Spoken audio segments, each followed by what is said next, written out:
Tenemos entonces la suerte de contar al otro lado del océano, fruto de que ha madrugado muchísimo y se ha tomado un buen café, a Bárbara Becker, que recibió su doctorado en Historia de la Ciencia en la Universidad de Johns Hopkins en Baltimore, Maryland, en el año 1993. Sin embargo, desde Maryland se trasladó y obtuvo una plaza en la Universidad de California, Irvine. Os recuerdo que en California hay 10 grandes universidades y que la de Irvine está considerada en alguna manera como la cuarta, después de Berkeley, Los Ángeles y alguna otra. Allí ha estado dando clase y trabajando e investigando en el Departamento de Historia de la Ciencia, de tal manera que su formación es a la vez humanística, pero siempre conectada con la ciencia. Su curso de Exploring the Cosmos es bellísimo y lo tiene recogido en su página web, que os invito a que visitéis. Basta poner su nombre y aparece ese curso en donde podéis ver cada una de las transparencias que ella utilizaba en sus clases. Son bellísimas y realmente muestran un trabajo excepcional. Es autora de un libro del cual nos va a comentar hoy, que es en torno a la figura del astrónomo William Huggins y su mujer. Y ese libro recibió el premio de la División de Historia de la Astronomía de la American Astronomical Society en el 2015, y ella misma ha sido editora de la correspondencia de este astrónomo William Huggins, del cual vamos a oír repetidas veces su nombre en la conferencia. Quiero resaltar que en la obra de Bárbara Becker, que tiene una lista de publicaciones muy impresionante, pese a que ahora ya está jubilada desde el año 2008 y dejó California, viviendo ahora en North Carolina, sus principales intereses han sido tres muy concretos. En primer lugar, destacar el papel del aficionado en el desarrollo de la astronomía del siglo XIX. De manera que en el siglo XIX todavía faltaban unas estructuras estables en torno a la astronomía. La gente miraba la astronomía la mayoría de las veces de una manera amateur, y eso es lo que a ella le ha atraído mucho. En segundo lugar, le interesa mucho en su obra, a Bárbara, la redefinición de los límites entre los nuevos conocimientos y los resultados antiguos. De manera que en sus análisis ella coge resultados antiguos y los mira con las herramientas de hoy. Y también es muy peculiar en sus artículos el interés por la controversia. Allí donde hay una controversia, un contraste de opiniones, pues suelen nacer resultados que son en alguna manera revolucionarios. En muchos de sus artículos pues ella los analiza. Bueno, pues le agradecemos mucho a Bárbara este esfuerzo de levantarse tan temprano y vamos a disfrutar todos juntos de esta conferencia. Okay, Bárbara, now you can start. Thank you. Good afternoon. It's really an honor and a pleasure to be with you all today.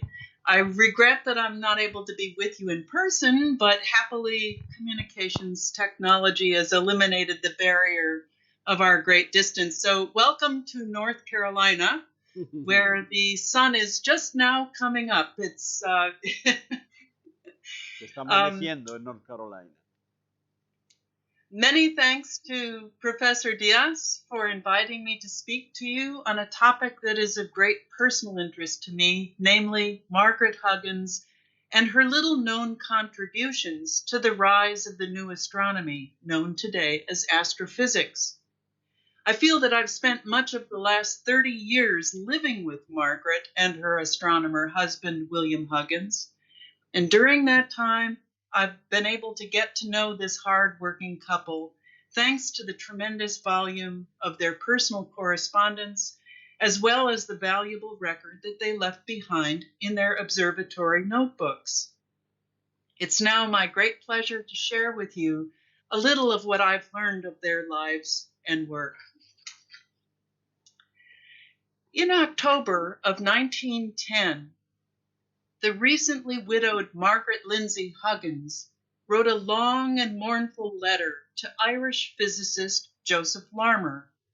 Her husband, renowned English amateur astronomer William Huggins, had died earlier that year at the age of 86. Larmor had served as secretary of the Royal Society during Huggins's tenure as its president, and together the two men had administered the Society's affairs and had become close friends in the process. Margaret knew that Larmor shared her grief, and she promised him one of William's favorite signet rings as a keepsake, and she thanked him for his role in obtaining a pension for her years of work as her husband's collaborative assistants. "No doubt you know about my pension," she wrote. £100 a year has been granted me for my services to science by collaborating with my dearest. I do regard the pension as an honor to him, though it is honorable also to me, and I humbly hope really earned for the 35 years of very hard work. None of you know how hard we worked here, just our two unaided selves." Now, by the time of his death, William Huggins had long been recognized by his contemporaries as a founder of the new science of stellar spectroscopy. And no wonder. He was one of a handful of individuals who, following the lead of Robert Bunsen and Gustav Kirchhoff, pioneered the use of the spectroscope to analyze the light of stars. William Huggins was the first to actually observe the emission lines in the spectra of nebulae. He was the first to view this and analyze the spectrum of a nova. And perhaps his greatest contribution, he was the first to apply Doppler's principle to determine a star's motion in the line of sight, thus laying the foundation of what would soon become known as astrophysics. Now, accounts of William's work always mention that he was assisted in his research by his wife. In one popular biography, we learn that he did not allow his marriage to interfere with his work. Rather, he derived great benefit from her able assistance. Margaret, for her part, always took care to present herself as a proper scientific lady, one who contributed, as she described it, by being generally handy. She tells us that she arranged instruments, worked batteries, mixed chemicals, dusted up the laboratory, all tasks that were essential to support the work at hand, but clearly subordinate to the research agenda designed and directed by her husband. These authoritative accounts provide only one side of what is, I believe, a far more interesting story that for far too long has lain hidden in their unpublished papers. The Huggins' observatory notebooks are held at Wellesley College, a private women's college located near Boston, Massachusetts. The couple's correspondence with notable scientists of the day is scattered in archives around the world. Tracking down their unpublished papers has been and continues to be a wonderful challenge. They paint a vivid portrait of daily activity in the Huggins' private observatory and reveal that Margaret was more than just an able assistant whose work conformed to her husband's research interests. Her very presence and expertise not only strengthened but also shaped the research agenda at the Tulse Hill Observatory. Margaret Lindsey Murray was born at 62 Lower Gardner Street in Dublin, Ireland, on August the 14th, 1848. She was the daughter of attorney John Murray and his wife, the former Helen Lindsey. But Margaret was only 8 years old when her mother died, and her family then moved to this Georgian townhouse overlooking the sea in Dunleary, a suburb of Dublin. There she spent a good deal of time with her paternal grandfather, and unlike most Irish girls of the day, she actually attended private school for a time. As an adult, Margaret's enthusiasm for astronomical research marveled those that she knew. After her death, her friends speculated on the extraordinary circumstances that may have encouraged her interest in studying the sky. Some pointed to her grandfather's influence, others to her reading an anonymous article on spectroscopy in a popular magazine. A number even suggested that the author of this magazine article was none other than William Huggins himself. A typical example is the obituary written for the journal Science by Wellesley College's astronomy professor, Sarah Frances Whiting. Before Margaret Huggins reached her teens, she worked with a little telescope, making drawings of the constellations and sunspots. Later, inspired by anonymous articles in the magazine Good Words, she became interested in the spectrum and made a little spectroscope for herself, in which she detected the Fraunhofer lines. It was the romance of her life that she afterwards became the wife of the astronomer who wrote those papers, and with him made many discoveries with the magic instrument. Some version of this story is repeated with authority in a variety of widely read sources. However, after searching through volumes of Good Words, I found only one series of anonymous articles on astronomy, and that they were published when Margaret was just 11 years old. Given their style and content and William Huggins's research interests at the time, it's unlikely that he was their author. Now, many other articles by prominent astronomers of the day appeared in the magazine during her youth. In 1865, for example, when Margaret was 16, John Herschel wrote an article explaining the basic principles of spectroscopy. He included instructions for a simple homemade spectroscope, a little instrument that he believed would offer his readers, as he described it, an inexhaustible source of amusement and interest. But Herschel never mentioned spectroscopy's astronomical applications. Instead, he emphasized its value to watercolor and oil painters for studying the spectrum. So if reading Herschel's article inspired Margaret to make her spectroscope, she may have been motivated by her artistic interests. There is, however, one other noteworthy article in the magazine that was written by Charles Pritchard, then president of the Royal Astronomical Society, titled A True Story of the Atmosphere of a World on Fire. It appeared in 1867, when Margaret was 18 years old. The world on fire that Pritchard was describing was a recently discovered nova in Corona Borealis that had generated widespread astronomical interest. He introduced chemist William Allen Miller and a Mr. Huggins of the Tulse Hill Observatory as two gentlemen who were experts in spectroscopy and thus able to analyze the nature of such an unusual star. Pritchard enthusiastically described the advantages he felt spectroscopy would bring to future astronomical research, and he also provided simple directions for constructing and using a spectroscope. But who was this Mr. Huggins? Born in 1824, he was the only child of William Thomas Huggins, a London silk merchant, and his wife, the former Lucy Miller.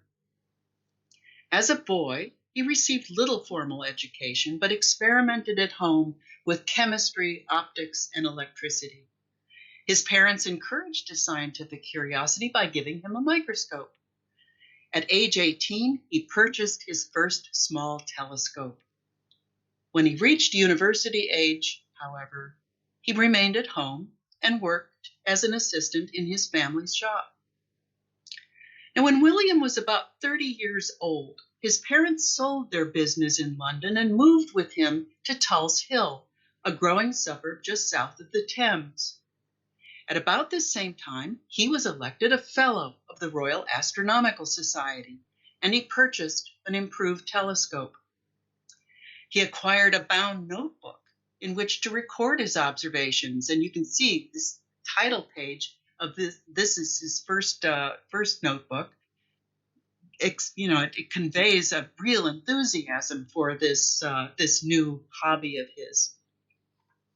He had an observatory built in the garden of his new home, in which he launched his pioneering investigation of celestial spectra. His notebook entries reveal that, with the exception of collaborative work with his neighbor, chemist William Allen Miller, Huggins was principally a lone observer. But in 1869, the Royal Society commissioned instrument maker Howard Grubb of Dublin to build a pair of fine telescopes and spectroscopes expressly for William's use. He had a larger observatory built to house these instruments. The arrival of the great Grubb Equatorial began a new phase in William Huggins's observing career. In the past, he had been free of institutional constraints, but now, as custodian of the state-of-the-art instruments paid for with funds appropriated by the Royal Society, he became answerable to others for his choice of what, when, and how to observe. Custody of the Royal Society's instruments carried with it an overwhelming obligation to use them. William found the new work pace exhausting, and no doubt he planned to use Miller's skilled, convenient assistance, but Miller died unexpectedly a few months before Grubb installed the new instruments. When William finally began work with his new telescope in February of 1871, he did so virtually alone and with only occasional visits from others. Now, he may have preferred this ad hoc system to hiring someone to help out on a regular basis. He worried that having an assistant would cripple him financially and limit his observational independence. But he could not long continue as a solitary observer if he wished to stay on the cutting edge of research in astronomical physics. For one thing, he felt pressed to incorporate photography in his work. For another, experience soon showed that it was risky having no one else around to help. In early 1873, for example, while examining some spark spectra in a gas-filled tube, he left the room to consult a book in his library. When he returned, he found a black cloth covering the spectroscope was on fire from a small lamp on the table. Less than a year later, a sprained ankle prevented him from observing for many weeks. It was at times like this that he really questioned his worthiness to keep the Royal Society's telescope. His need for an assistant, preferably one familiar with photography, combined with his financial situation, may have encouraged him to commit to an even greater change in his personal life than ever before. On September 8, 1875, he married Margaret Lindsey Murray, a woman in whom he found both a lifelong and devoted companion, as well as an interested and capable collaborator. Margaret's presence changed both the kind of work done at Tulse Hill and its organization. William's terse notebook jottings were replaced by Margaret's lengthy and detailed entries. More importantly, photography suddenly appeared as a new method of recording what had previously been purely visual observations. Now, many accounts credit Margaret with having learned the basic principles of photography at some time in her childhood or adolescence. One friend went so far as to say that her photographic skills were self-taught and that she mastered them even before she made her spectroscope.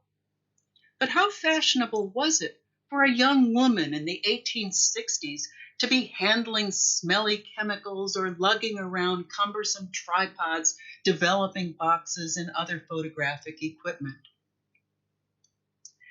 Although the number of women who achieved some degree of renown for their work during the early history of photography was small, it was not inconsequential. Julia Margaret Cameron, for example, mastered photographic skills to become an acclaimed portrait photographer during this period, as did the wife of Irish astronomer William Parsons, the third Earl of Ross, and his young cousin, Mary Ward.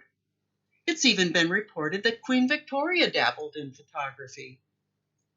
Popularizers advertised photography as an ideal entree for a young lady into the science of chemistry, for example. Remarkable effects could be produced with little or no understanding of basic chemical principles, and at the same time, it was deemed socially acceptable for such activity to form the basis of polite ballroom conversation. Still, experimenting with photography was a risky business. And as we see in this humorous illustration showing a girl in a chemist's shop after a photographic mishap left black chemical stains on her face. In the caption, her mother explains to Mr. Squills, the chemist, "I cannot persuade my daughter to be sufficiently careful with her photographic chemicals, and she has had a misfortune with her nitrate of silver. Unless you can do something for her, she will not be fit to be seen at Lady Mayfair's tonight." Now, photographic work at that time was a complex and often frustrating activity, even for those with experience and considerable skill. Until the 1880s, when ready-made photographic plates became widely available, few were prepared to invest the time, money, and energy required to make photography an avocation.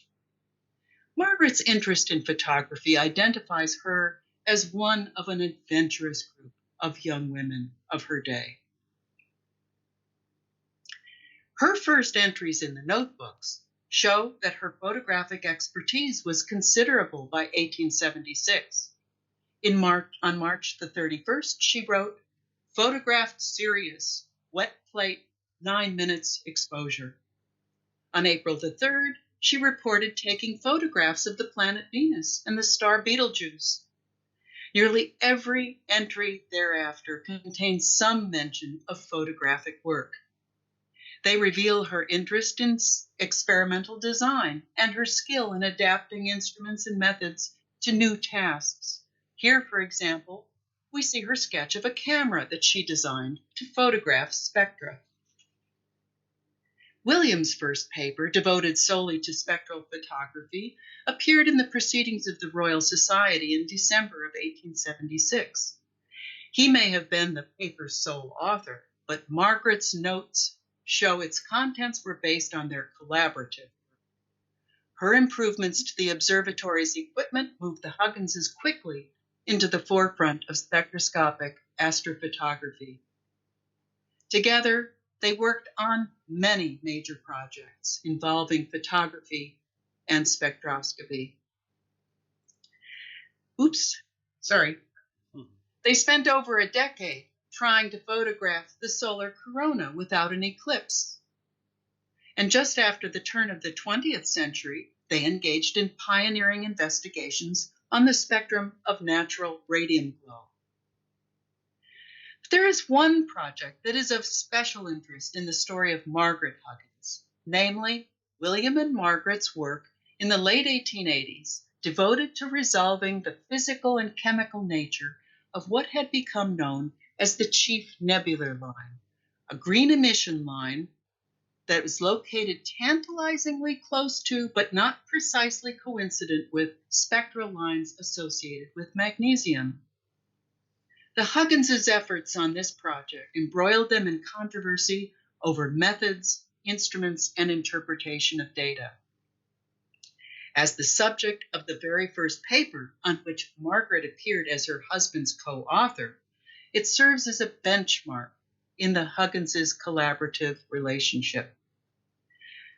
It's just not clear quite why this particular paper was their first co-authored paper. William was well aware of its potential for controversy. He might have introduced Margaret on a gentler slope.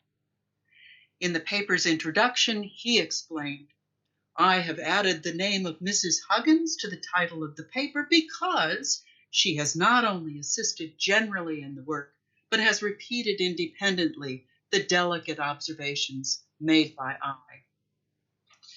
These delicate observations required making repeated direct visual comparisons of the spectrum generated by burning magnesium in the laboratory against those produced by a nebula. The burning magnesium was blinding, while the faint light of the nebula tested the limits of human visual sensitivity. It was a laborious and anxious task, which Huggins assured his colleagues, "I and Mrs. Huggins, who is now a very trained observer of such things, have done to the utmost of our ability and with the greatest possible care." Readers of this paper who were unfamiliar with the degree of Margaret's involvement in her husband's research could easily interpret the inclusion of her name as nothing more than a polite acknowledgement. But the notebook records bring the true extent of Margaret's important contributions to light. They also provide clues as to why the Hugginses chose this work and not some other to be their first joint publication. Their collaborative efforts to photograph nebular spectra began in the fall of 1888. Margaret's own passion for this project can be gauged by her notebook entry after they received a copy of a now well-known photograph of the Andromeda Nebula made by Isaac Roberts. She wrote, "It would be of special interest, we think, to supplement this remarkable photograph with some photographs of the spectrum of the nebula. Mr. Roberts' work gives the body. If we can get good spectra, we should have the soul."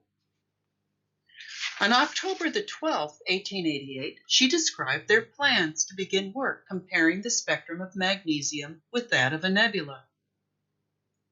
"We are very anxious to try and determine whether the magnesium line which Lockyer asserts is coincident with the first nebula line, and the magnesium line which he also asserts to be coincident with our new nebula line really are so coincident. To try and throw light on this very important point, for much may turn on it, we wish to examine by eye various nebulae for the first line and compare it directly with the spectrum of magnesium."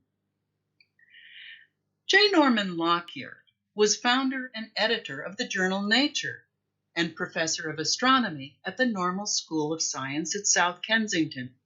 By this time, he had become an arch rival of William Huggins. The clash of their personal styles, coupled with the similarity of their research interests, had long placed them on a collision course. The question of the identity of the chief nebular line provided just one more opportunity for them to meet head-on. Lockyer's study of meteorite spectra had led him to conclude that all celestial bodies were comprised of swarms of meteors in various stages of evolutionary development. In Lockyer's scheme, heat generated by collisions of large numbers of meteors in space made them incandescent. Varying numbers and intensities of these collisions were responsible for the individual differences observed in the population of known nebulae.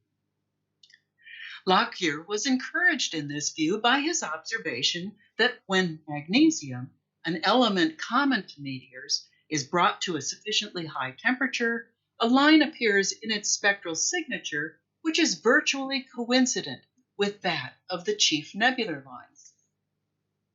Now, back in 1864, when William Huggins first observed emission lines in the spectrum of a nebula, the brightest one he noted was located close to a known line of nitrogen. Huggins initially suggested that nebulae might contain some exotic form of that element, but subsequent observations dissuaded him of this view. Unlike Lockyer, the Hugginses were unconvinced that nebulae were made of magnesium-laden meteorites. Instead, they believed that nebulae were more likely composed of some new and as yet undiscovered material.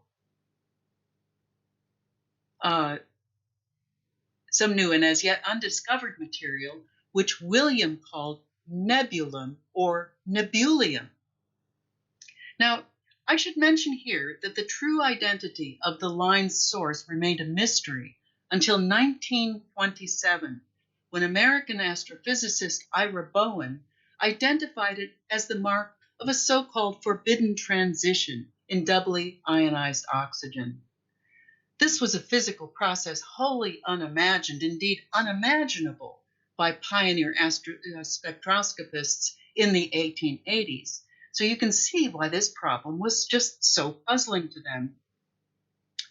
In order to gain conclusive evidence in support of the Hugginses set out to make a direct comparison of several nebular spectra, focusing primarily on the Orion Nebula, against that of burning magnesium. To do this satisfactorily required the spectrum observed through their telescope to be perfectly aligned with that of the comparison apparatus, an alignment that they achieved by matching the magnesium B band seen in moonlight to the bright emission lines in the B band of a sample laboratory spectrum. The calibration was of critical importance, and much care was taken in its execution. Throughout the fall and winter, the Hugginses directed their attention to the problem of the nebular line comparison. In February of 1889, William began keeping a separate record of his own observations in an old notebook. The occasional overlap in their notebook entries during this period provides valuable insight into their individual research interests, methods, and concerns. On March the 6th, after a number of visual observations and one successful attempt to secure a photograph of the nebular spectrum in direct comparison with that of burning magnesium, William became satisfied that the chief nebular line, as he had long suspected, appeared to be just a bit to the left or more refrangible side of the magnesium line. On March the 9th, after deciding to send a paper to the Royal Society on their work, the Hugginses rechecked the calibration of their apparatus. Margaret tells us, William then put the spectroscope on the moon, bringing in the B group so that I might observe whether the magnesium lines coincided exactly with those of the B group.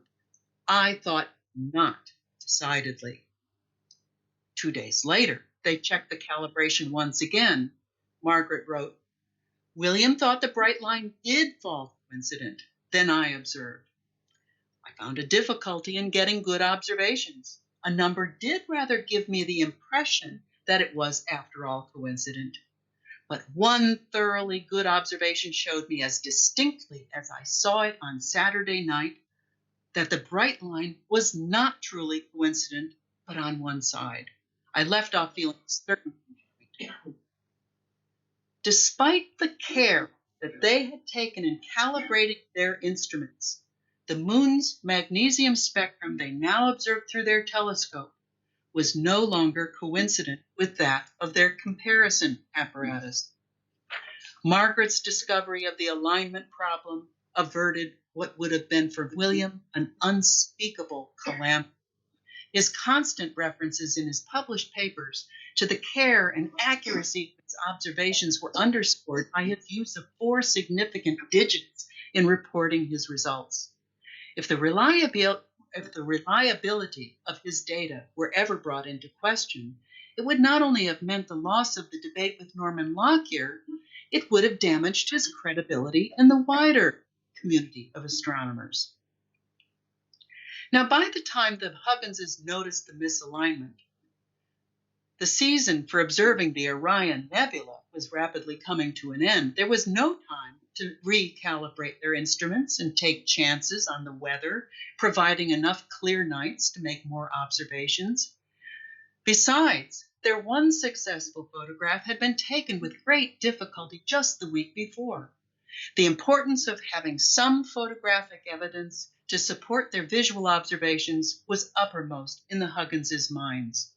Thus, based on Margaret's confidence that their spectroscope was not shifty, and hence that the observed disparity was constant over all their observations, their paper came to be written based on data acquired when their instruments were ever so slightly out of alignment.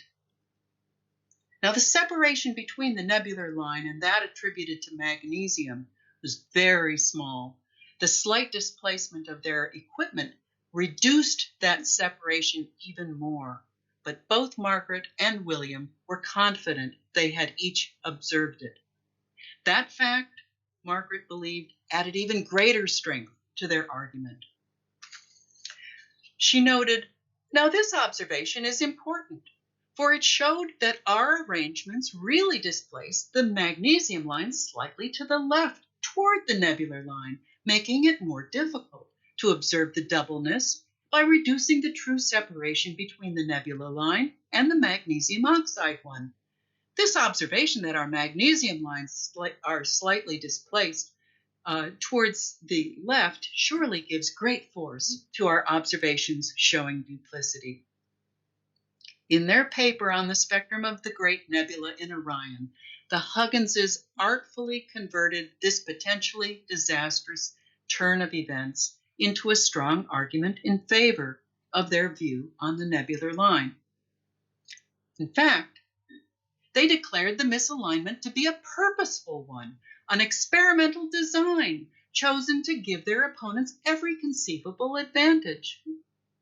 Indeed, to prevent any possible error in the observation of apparent want of coincidence in the nebular line, the arrangement was purposely made that the lines of magnesium were seen to fall a very little on the more refrangible side of the middle of those lines.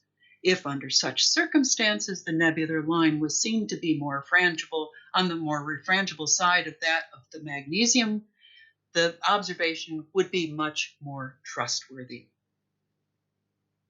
Now, was it Margaret's suggestion to transform this accident into a conscious instrumental adjustment? Did this maneuver win her co-authorship? Undoubtedly, it played an important role. But recall that the observations being made were exhausting ones. Margaret frequently complained that the dazzling light of the burning magnesium tired her eyes. Teamwork was essential. William may have been able to overlook Margaret's earlier contributions, but these efforts would have been harder to ignore. There is one other factor, I think, that needs to be considered. Namely, the Hugginses' worry that if others failed to confirm their observations, they could be forced to modify or even retract their claims. Such a concern would have been very much on William's mind as he contemplated sending the Orion Nebula paper to the Royal Society in March of 1889. For just a few months earlier, Lockyer, as part of his effort to find additional support for his meteoritic hypothesis, reviewed the existing literature on cometary spectra. That review led Lockyer to question the accuracy of a diagram William had included in an earlier paper on the spectrum of comet 1881b. In response to Lockyer's criticism, Huggins felt compelled to explain, "The diagram was drawn by Mrs. Huggins. There is a slight error in the relative strength of H and K, but the diagram was not intended to be a picture of the solar spectrum, simply to show the relative positions of the solar lines and the new lines." For her part, Margaret defended her illustration, if only to herself, by inserting the following comment next to her original notebook entry made in June of 1881. "In making that diagram, I was in consultation with my husband. The measures upon which the diagram was laid down were made for the most part by both of us, one checking the other, and were many times repeated. No matter how much care is taken in a matter of this sort, Accuracy can only be approximate. While acknowledging these guesses, I wish to state that they are not guesses at haphazard, but are guesses founded upon careful examination. Such unpleasantness may have prompted William to place Margaret in a more visible position this time, to help shoulder the burden of proof and the blame, should Lockyer eventually turn up some damning evidence to counter their nebular line work. William and Margaret Huggins lived and worked together for 35 years as complementary, collaborative, investigative partners. This new view of their working relationship differs from that presented in the published record and reminiscent accounts. Given the rich store of primary source material providing insight into their lives and work, why has the full extent of their collaboration only recently come to light? Why has the image of William as the principal investigator and Margaret as his able but subordinate assistant persisted for so many years? Now, it's easy to blame the fact that their correspondence is widely scattered and the observatory notebooks are not readily accessible. But I would suggest in closing that there is a more formidable barrier to be overcome, and that is the power of the Huggins' historical image itself. The traditional and romanticized image of the Huggins' collaborative efforts is largely their own creation. It has endured because it has been verified and amplified by the published account, and because it has fitted the needs and expectations of those who have told and retold the tale. William, and particularly Margaret, worked hard to present themselves as classic representations of John Ruskin's ideal Victorian couple. The man is eminently the doer, the creator, the discoverer, the defender. His intellect is for speculation and invention. But the woman's intellect is not for invention or creation, but for sweet ordering, arrangement, and decisions. The strength of this legendary image is captured in the photograph of William, seated alone beside his star spectroscope. The absence of Margaret is telling. If we now turn back for a moment to Margaret's impassioned statement to Joseph Larmor that none of you know how hard we worked here, just our two unaided selves, we catch her in a rare moment of candor, which offers us a brief glimpse of her own longing for recognition, not as a scientific lady, but as a scientist in her own right. Thank you. Okay.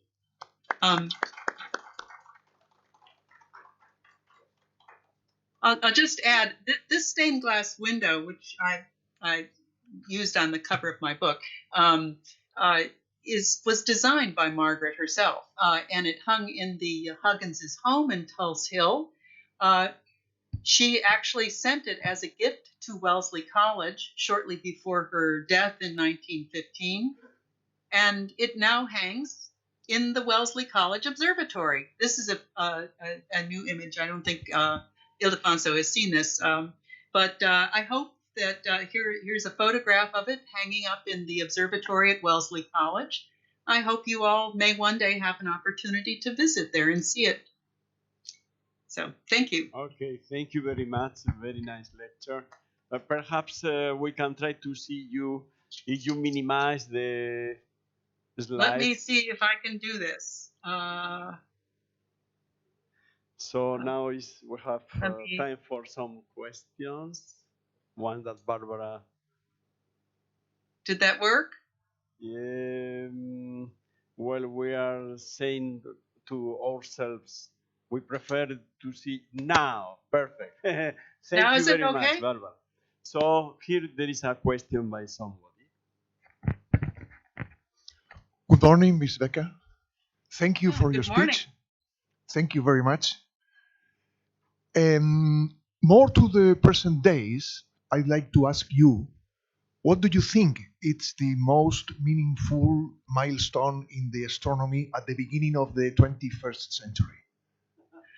Ooh, wow. I think perhaps it may be the discovery of exoplanets. Mhm. And these gravitational waves, with the information that they are sending to us about black holes and the structure of the universe, very important. Thank you. You're welcome. So you mentioned that Huggins was interested in to make photography of the Sol without any eclipse. Do you Yes. know if they came to Spain during the eclipse of 1860? No, he did not. But Warren Why? Delarue did, of course. He attended one. He participated in one eclipse expedition. It was an expedition in 1870 he went to Oran in Algeria, and he was clouded out at the last moment. Clouds covered the sky. So, and this was so discouraging to him. He never went on another eclipse expedition again. That motivated him to try to find a way to photograph the corona without an eclipse. He thought he had figured it out, and he and Margaret worked for about 10 years. Trying, and they collaborated with George Ellery Hale in the United States, but of course they were unsuccessful. It wasn't accomplished until now I've forgotten the name of the fellow who oh, that's terrible. I've forgotten the name of the fellow who actually did it in the 20th century, many years later. But this is playing why Spain was so good country to see the corona, because the weather in Spain normally is quite good. Normally, not in the north of Spain, but near Castellón and the Palmas Desert, where they were players, and Riva de Sella. By the way, you mentioned me that you were visiting these places in Spain some time ago. Yes, I went to Riva Biosa. Can you give more information when you came to Spain? Well, it was 2 years ago, a year and a half ago. And you were in Riva de Sella? Riva Biosa. Riva Biosa, sorry. Yes. We were staying in Vitoria, and the Astronomy Club in Vitoria, Gasteiz, members of the group took me on a field trip to Riva Biosa, and the mayor of the town showed us around. It was a wonderful experience. So we saw the place where Warren Delarue took his first photograph. It's a beautiful, beautiful town. I recommend it to all. And I can give you a talk on the eclipse expedition of 1860. We have in the room some people from this nice city. From Vitoria. From Vitoria. Do you want to say something? No. And I would like to ask you another question, because there is the legend that also Einstein was collaborating very strongly with his first wife, but finally it seemed that Einstein sent to the publication a paper in which the name of the first wife was added, but finally this was not published. So do you think that is some kind of something permanent in the time, that very big scientists usually collaborate with his wife? I am not as familiar with the story as I should be, but I know that there is a great deal of controversy about her involvement, the extent of her involvement. And I think from my experience with the Hugginses, the presentation that the individuals like Einstein and his wife may have made themselves may not be entirely reliable. The public display of their points of view, and it's very difficult for historians to find out. It's because those interact very close collaborations. Yes. Are difficult to separate. Nice. Where does one idea begin and another pick up? Sure. Nice. So a casual conversation at dinner. Yes. An Maybe idea the could source, be presented, and the other person may take that idea to fruition. Yes. It's difficult, but that's I recommend everyone look into it. I shall do that too. No, very nice question. Some other questions? So, Bárbara, we thank you very much. It was very, very nice to know the beginning of this history and the astrophysics, and we are learning a lot, and we promise to read your book. Oh, good. Well, that would be very And in fact, I will order the book for our library, and in this way, next time that when you came personally to our faculty, you will find it in our library. Oh, I look forward to actually being able to meet you all in person. It would be a wonderful. The next time we have a chance to travel to Spain. Okay. You are always welcome. Yes. Here. Well, thank you. Thank you. So thank you very much. Well, Bye-bye. Thank you. Goodbye.